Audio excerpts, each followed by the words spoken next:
인사하겠습니다. 여호와께로 돌아갑시다. 예, 감사합니다. 사랑하는 성도 여러분, 우리에게 힘든 것 중에 하나가 있다면 이 다른 사람의 마음을 이해하는 것이 참 쉽지가 않습니다. 사실 다른 사람을 이해한다, 100% 이해한다, 이건 불가능할 것입니다. 그래도 조금 그 사람을 이해하려면 그 사람의 상황이 되어보지 않으면 그것을 도저히 이해할 수가 없겠지요. 하물며 우리가 하나님의 마음을 이해한다, 그것은 더더욱 불가능하길 할 것입니다. 그런데 여러분, 하나님은요, 우리가 하나님의 마음을 이해하기를 원하셔요. 우리가 하나님의 마음을 이해해야 우리의 삶이 하나님이 원하시는 삶을 그래도 살아갈 수 있기 때문에 그래요. 하나님은 이스라엘도 하나님의 마음을 알기를 원하셨습니다. 그렇다면 여러분, 이스라엘을 향한 하나님의 마음, 어떻게 보면 우리를 향한 하나님의 마음, 그 심정은 어떠할까요? 여러분, 우리가 오늘 읽었던 이 호세아는요, 이 북왕조, 북이스라엘이 멸망하는 가운데 이 멸망하는 이스라엘을 지켜보는 하나님의 이 마음을 전하는 말씀이, 성경이 이 호세아서입니다. 그 하나님의 그 마음, 이스라엘을 향한 그 하나님의 그 마음을 하나님은 이들이 알기를 원하여서 한 가지, 이 호세아 선지자를 통해 한 가지 제안을 합니다. 그것은 하나님이 자격도 없고 마땅하지 않은 음란한 여자를 아내로 맞아들이게 하는 거예요.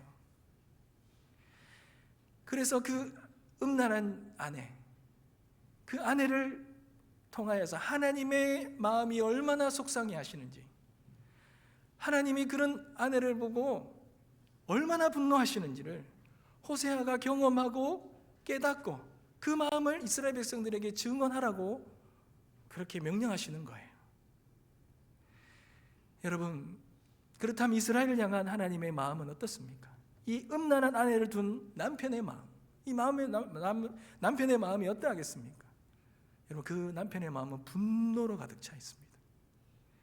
하나님은 지금 엄청난 분노를 이스라엘을 향하여 가지고 계셔요. 여러분, 하나님이 얼마나 분노하시는지요? 여러분, 오늘 보면 호세아에게 음란한 여자 고멜을 아내로 맞아들이라 하죠. 그리고 아이 셋을 낳습니다. 그리고 그 자녀들의 이름을 짓는데 그 이름을, 이 첫째가 이스라엘, 둘째가 로루하마, 셋째가 로암미로 짓도록 명하셨어요. 그런데 여러분, 이 이름의 뜻을 한번 보십시오. 이스라엘은 장소인데요, 장소, 지역입니다. 이 지역이 어떤 지역입니까? 원래 이스라엘은 하나님이 심으신다라는 의미가 있어요. 아주 좋은 이름이죠. 그런데 북왕조의 가장 악한 왕이 이 아합 왕족인데, 이 아합 왕조를 예후가 멸망시킵니다.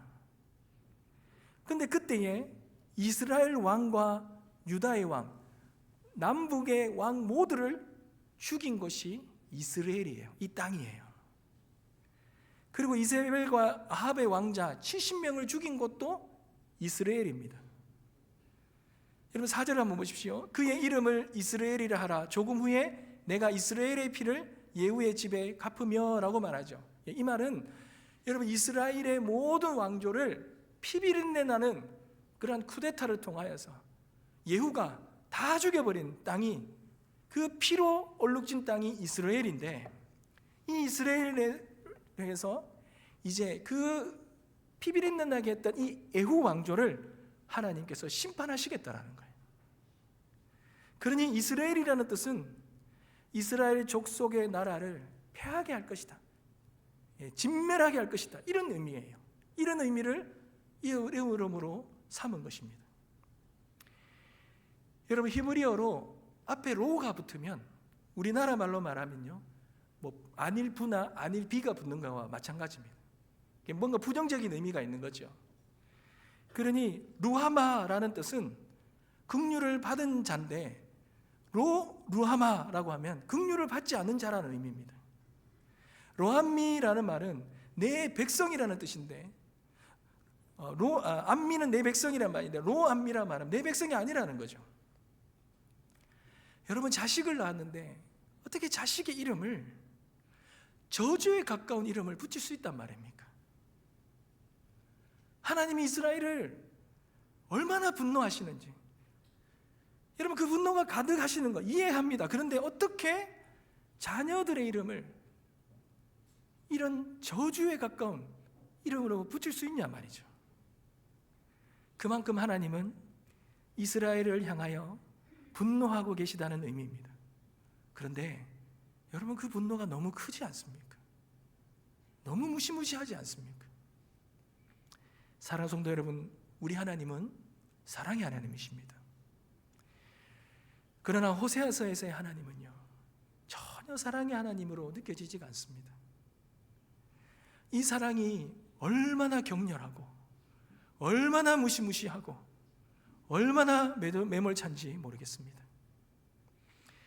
하나님이 이스라엘을 사랑하는 마음은 우리가 의심할 수가 없죠. 의심치 않잖아요. 그런데 왜 이스라엘에게 향한 하나님의 그 사랑이 이런 무서운 분노로 임하냐라는 거예요. 왜 이렇게 진노하시냐라는 거예요. 사랑하는 성도 여러분, 우리의 삶에도 하나님이 우리를 사랑하는 것이 어떻게 의심할 수가 있겠습니까? 근데 때로는 하나님이 무서운 징계와 무서운 분노를 하실 때도 있죠. 그럴 때 우리는 참 의문이 듭니다. 하나님 우리 사랑하시는데 왜 이런 분노를 행하실까? 그럴 때마다 하나님에 대한 이 물음표가 쳐지게 되겠죠. 여러분, 성경에 보면 이 분노라는 단어는요, 아프라는 이 단어를 썼습니다. 근데 이 아프라는 단어는 코 또는 콧구멍이라는 뜻이 있어요. 근데 히브리어로 해석을 해보면 노를 바란다, 코가 불타올랐다. 우리가 화가 나면 뭐 이렇게 코나 이런 데 들썩 하잖아요. 그런 것처럼 몹시 성을 내는 것을 의미합니다.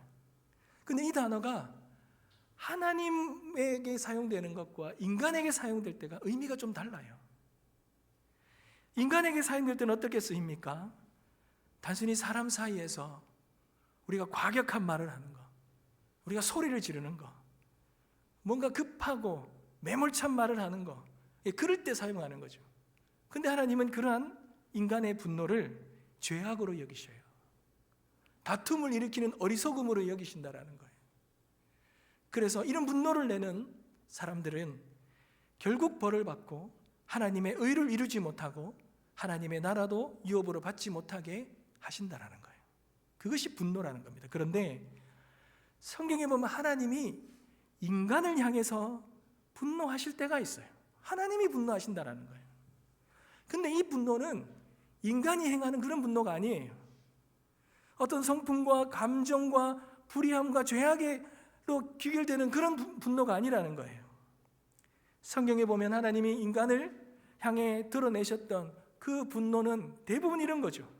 인간이 불순종할 때, 인간이 죄악 가운데 있을 때, 우상 숭배를 할 때, 인간의 그 탐욕스러움이 있을 때, 음행을 행할 때 하나님은 불같은 분노를 발하셨습니다. 신명기 9장 19절에 보면 여호와께서 심히 분노하사 너희를 멸하려 하셨으므로 내가 두려워하였노라. 그러나 여호와께서 그때에도 내 말을 들으셨고 라고 말합니다. 여러분, 이스라엘이 불순종하니까요, 하나님이 분노하시는 거예요. 그냥 분노가 아닙니다. 심히 분노하시는 거예요. 멸하시기까지 분노하셨다라는 거예요. 그러니 하나님의 분노는 인간의 분노와 다르게 거룩한 분노입니다. 우리의 거룩하지 않음에 대한 분노예요. 의분이라는 것이죠. 바로 하나님의 그 사랑의 거룩함을 드러내는 것입니다. 우리는 거룩함이란 몇 가지 도덕적인 것을 삶을 살아낼 때에 우리는 거룩함이라고 생각하지만, 그러나 성경에서 말하는 거룩함은요, 그런 인간 수준의 좀 높은 수준의 그런 거룩함을 말하는 것이 아니라 초월하시고 영원하신 절대적인 하나님의 그 거룩함을 의미해요. 그러니 그런 하나님의 거룩하심, 하나님이 그렇게 거룩하시니 우리를 거룩함으로 사랑하시잖아요. 그런데 우리가 그 거룩함을 잃어버린 우리를 향한 하나님의 그 사랑이 분노로 나타나시는 거예요. 사랑하는 이스라엘이 배신하고 하나님의 뜻을 거역하고 하나님이 아니라 우상을 섬기고 자기 나라의 운명을 하나님께 맡기는 것이 아니라 인간 왕에 맡기고 주변 강대국에게 맡기고 자신들이 가지고 있는 군사력에 의지할 때에 하나님은 그런 이스라엘 백성들을 보면서 분노하시는 거예요. 그들의 거룩하지 못한 그들의 죄악된 모습을 보면서 분노하시는 거예요. 그러니 여러분, 우리는 이 구약에나 성경에 나오는 그 하나님의 그 섬뜩한 분노를 보면서 이 분노를 잘 이해해야지 하나님의 그 분노 속에 감추어진 사랑을 우리는 알 수 있는 것입니다.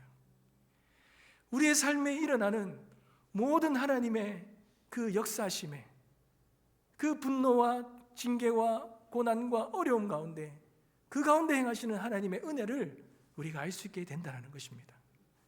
사랑하는 성도 여러분, 우리는 흔히 사랑이라고 하면 그냥 대강 넘어가 주는 거라고 생각합니다. 사랑하는 거라면 그냥 이렇게 덮어주는 것으로 여깁니다. 하지만 호세아서에서의 하나님의 사랑은 그렇지 않습니다. 하나님의 그 거룩하심은 너무 무시무시합니다. 그 사랑은 너무 끔찍합니다. 왜냐하면 하나님의 사랑은 절대로 포기하지 않는 사랑이기 때문에 그래요. 사실 우리는 감당하지 못하고 받아들일 수 없는 것을 사랑이라고 하는 이 포장을 통해서 그 용납합니다. 그런데 실제로 들어가 보면요, 우리가 더 이상 어떻게 할 수가 없잖아요. 우리가 말을 해도 안 되고 우리의 말도 듣지도 않고 그러면 우리는 그냥 포기해버리잖아요. 방임해버리잖아요. 근데 그것이 겉으로 보면요, 마치 관대한 것처럼 우리가 용납하는 것처럼 사랑으로 여길 때가 있다는 거예요. 그런데 여러분, 우리 하나님의 사랑은 그렇지 않습니다. 우리가 실패하고 우리가 배신하고 우리가 실명시켜 드리면 그거 그냥 덮지 않으십니다. 그냥 그거 포기하지 않으십니다. 그냥 그거 어찌할 수 없어 인정하고 그냥 쿨하게 그렇게 여겨버리는 그런 사람의 얄팍한 그런 사랑이 아니십니다. 그리고 그런 모습을 보고 그냥 돌아서 버리시는, 포기해버리시는 그런 분이 우리 하나님이 아니시라는 거예요. 우리 하나님은 우리가 실패하고 배신하고 하나님께 실망을 드려도 끝까지 포기하지 않으십니다. 나는 절대로 이대로 그냥 둘 수가 없다. 나는 인정할 수가 없다. 끝까지 너를 붙들고 너를 돌아오게 할 것이다. 너가 이렇게 거룩함을 잃어버리고 그렇게 살아가는 그 모습을 내가 볼 수가 없다라는 거예요. 사랑하는 성도 여러분, 사실 호세아 선지자가 이렇게 사역을 하였지만 이스라엘의 멸망은 막을 수가 없습니다. 이제 하나님이 북왕조 이스라엘을 적국에 넘겨주시기로 작정하셨기 때문에 그들은 포로로 끌려가게 될 것입니다. 여러분, 그러면 하나님이 이미 다 끝나버렸는데, 포로로 끝나고 갔는데 화낼 필요가 없잖아요. 포기했고 이미 넘긴 것이니 분노하시는 것은 할 필요가 없는 거죠. 그런데도 하나님이 분노하신다는 것은 그들을 적국에도 내어주시지만 그래도 포기하지 않으셨다는 거예요. 아직 놓지 않으셨다는 거예요. 하나님이 분노하고 계신다는 것은 여전히 하나님이 사랑하고 계시다는 거예요. 마치 부모가 자식을 포기하지 못하고 아무리 자식이 죄를 짓고 부모의 말을 듣지 않고 인간 이하의 삶을 살아간다 하더라도 부모는 끝까지 그 아들을 놓지 못하잖아요. 마찬가지입니다. 사랑하는 성도 여러분, 사랑이라 그러면요, 무언가 잘 해주고 무언가 형통하게 해주고 무언가 고통 없이 살게 해주는 것을 사랑이라 생각합니다. 그래서 우리는 하나님 앞에 그런 사랑을 기대하잖아요. 우리가 조금 죄를 짓더라도, 우리가 좀 실패하고 연약하더라도, 우리가 잘못된 길을 걸어가더라도 하나님 그 정도는 용납해 주시고, 그래도 하나님은 우리에게 하나님은 은혜를 주실 거라 생각을 하잖아요. 그러나 여러분, 하나님은 그렇지 않습니다. 하나님은 그럴 때에 불같은 분노로 우리에게 화를 내십니다. 무서울 정도로 화를 내십니다. 왜요? 사랑하시기 때문에. 그냥 같이 이제 더 이상 같이 살지 않으려면 부부도 같이 살지 않으면 화 안 냅니다. 더 싸우지 않습니다. 근데 같이 살아야 되기 때문에 싸우지 않습니까?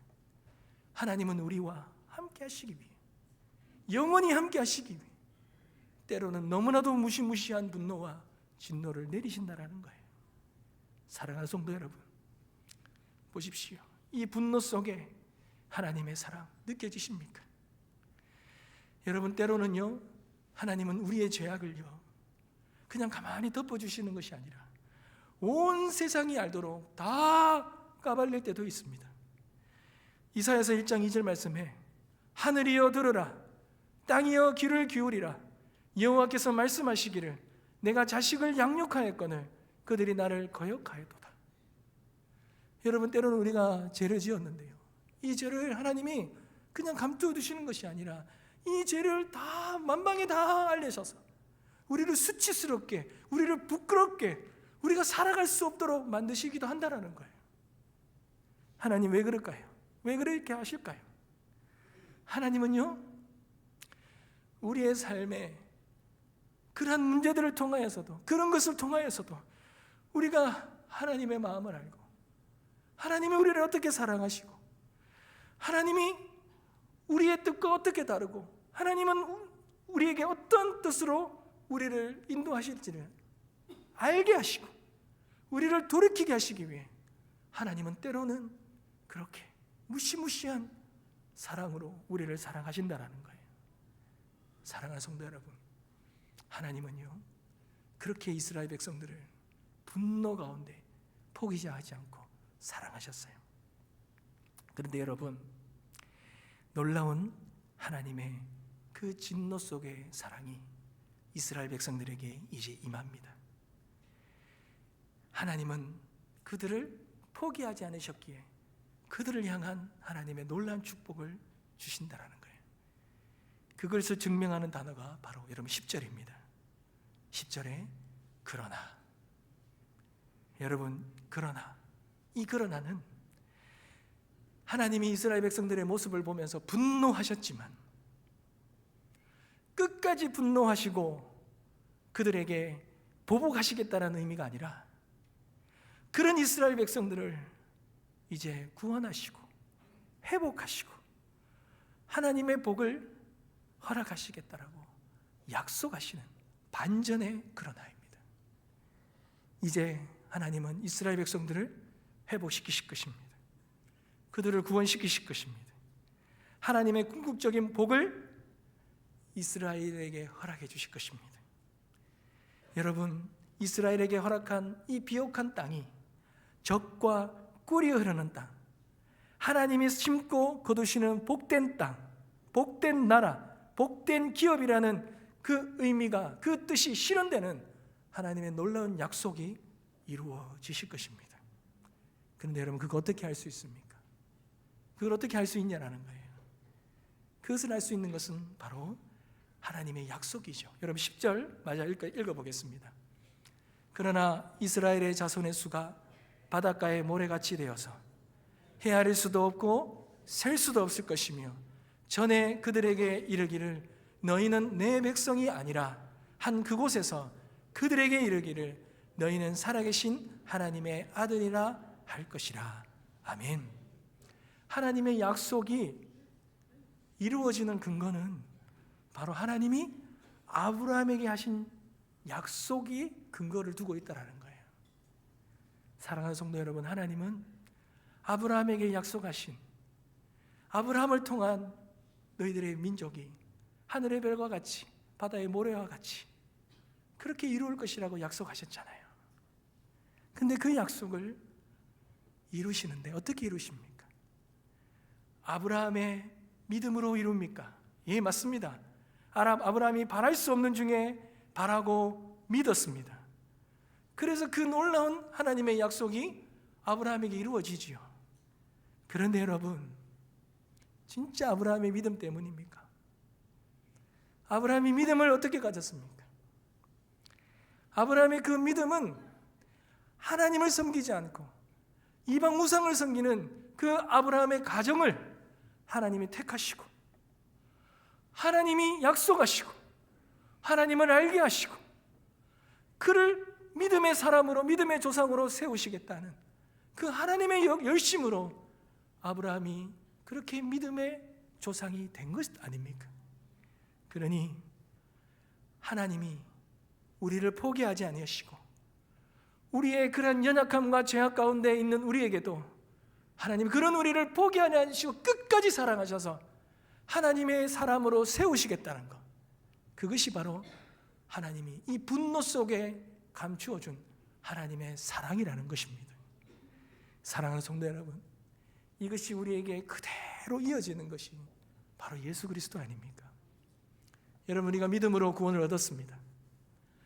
여러분, 그러나 우리는요 실패한 인생입니다. 여러분, 그 말라기서가 말하는 것이 뭡니까? 구약의 내용이 말하는 것이 무엇입니까? 인간이 아무리 노력하였지만, 선지자를 보내고 하나님 말씀을 따르도록 하나님이 경고하시고 분노하시고 진노하셨지만 인간이 다 실패한 이야기가 바로 구약의 이야기입니다. 그런데 하나님이 이제는 인간 너희들의 힘이 아니라 하나님의 열심으로, 하나님의 방법으로 우리를 의롭게 하시기 위하여 아들 예수 그리스도를 이 땅에 보내셨지요. 그리고 그 예수 그리스도를 믿는 믿음을 우리에게 주셔서, 그 믿음의 씨를 우리에게 심어주셔서 그 믿음을 통하여서 우리가 의롭게 되어지고 생명을 얻게 된 것 아니겠습니까?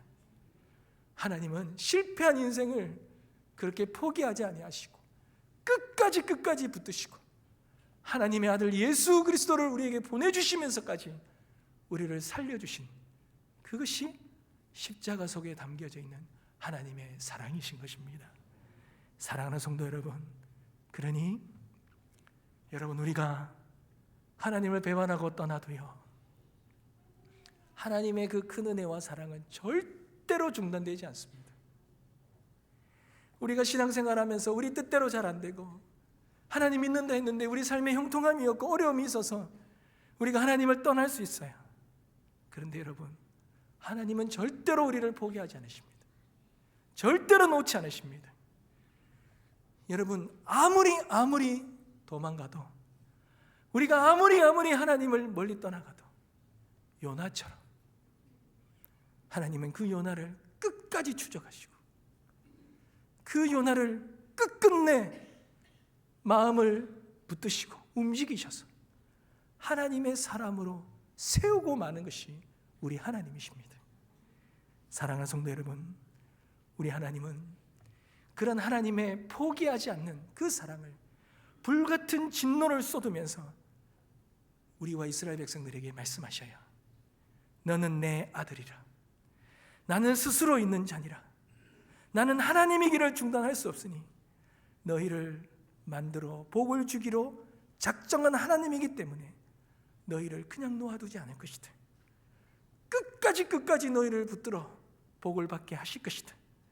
너희는 결국 거룩해질 것이다. 너희는 결국 온전해질 것이다. 이것이 하나님의 이 분노 속에 담겨져 있는 하나님의 사랑이신 것입니다.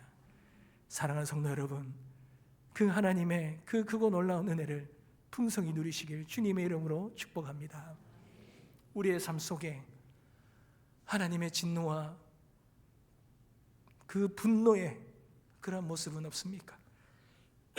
우리의 모습 속에 하나님께서 그렇게 진노하시는 모습은 없습니까?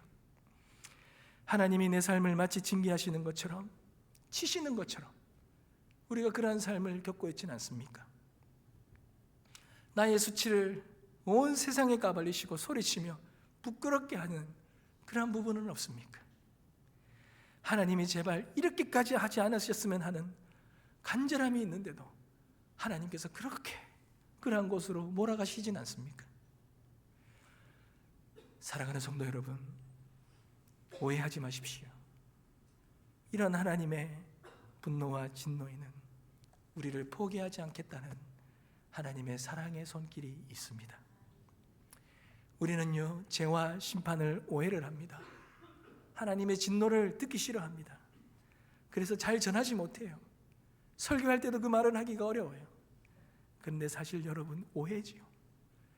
죄와 심판과 하나님의 진노는 나는 너희는 내 백성이 아니다, 나는 너희를 긍휼히 여기지 않겠다, 나는 너희를 심판하겠다, 이 말은 나는 너희를 끝까지 포기하지 아니하고 너희를 향한 긍휼함을 놓지 않겠다. 너희는 내 백성이다. 나는 너희를 붙들겠다라는 하나님의 사랑의 반응법이라는 걸 잊지 마시기 바랍니다. 여러분, 하나님 진노하실 때 무서워하지 마십시오. 그 진노 뒤에는 반드시 하나님의 소망과 회복의 영광이 있습니다. 그것이 진짜 하나님의 진심이에요. 그것이 진짜 진심이에요. 하나님이 우리를 그렇게 죽이시려고 무섭게 덤비시는 것이 아니라 우리를 살리시려고 그렇게 하시는 것입니다. 이사야서 49장 14절과 15절에 오직 시온이 이르기를 여호와께서 나를 버리시며 주께서 나를 잊으셨다 하였거니와 여인이 어찌 그 젖 먹는 자식을 잊겠으며 자기 태에서 난 아들을 긍휼히 여기지 않겠느냐. 그들은 혹시 잊을지라도 나는 너를 잊지 아니할 것이라. 절대로 잊지 아니하시는 그 하나님의 그 크고 놀라운 은혜와 사랑을 충만히 누리시고 늘 하나님 앞에 나아가시는 저와 여러분 되시길 주님의 이름으로 축복합니다. 말씀을 맺겠습니다. 사랑하는 성도 여러분, 하나님이 오늘 이 말씀 속에서 이렇게 분노하시는 모습을 보면 우리는 참 낯섭니다. 우리 하나님은 참 사랑의 하나님인데 우리 하나님은 그냥 우리 안에 있는 이 연약함과 죄악을 그냥 넘어가시지 않아요. 그냥 못 본 척 하시지 않더라고요. 그냥 덮어주시지 않아요. 우리 하나님 사랑은요, 때로는 우리가 감당하기에 너무너무 무시무시합니다. 대강 타협하는 것이 없어요. 포기하지 않으십니다. 여러분, 우리가 죽으려고 해도요, 우리가 죽을 수 없는 존재예요. 왜요? 하나님이 원하시는 모습으로 우리를 세우시기 전까지는 하나님이 우리의 죽음도 허락하시지 않으세요. 여러분, 우리 하나님 우리를 얼마나 사랑하시는지요. 여러분, 우리는 그런 하나님의 그 진노 가운데서 하나님께 돌아가야 되겠죠. 그런데 여러분, 우리가 하나님께로 돌아가는 게 아닙니다. 하나님이 우리를 돌아오게 붙들고 끌고 계셔요. 우리는 그 하나님의 사랑을 깨닫고 이끌릴 뿐이라는 거죠. 우리는 할 수 없어요. 그러나 하나님은 오늘 우리들의 삶 속에서, 저 여러분의 삶 속에서 오늘도 한없는 그 사랑으로 여러분을 이끌고 계십니다. 하나님의 은혜와 사랑을 누리며 하나님께로 돌아가시기 바랍니다. 하나님께로 더 가까이 가시기 바랍니다. 나의 죄된 모습도 괜찮습니다. 나의 연약한 모습도 괜찮습니다. 하나님은 그런 모습으로도 우리를 포기하지 아니하시고 우리를 하나님의 거룩한 사람으로 이끄셔서 반드시 세우시리라 믿습니다. 그러한 은혜를 풍성히 누리는 복된 한 해 되시길 주님의 이름으로 축복합니다. 우리 찬양 드리겠습니다.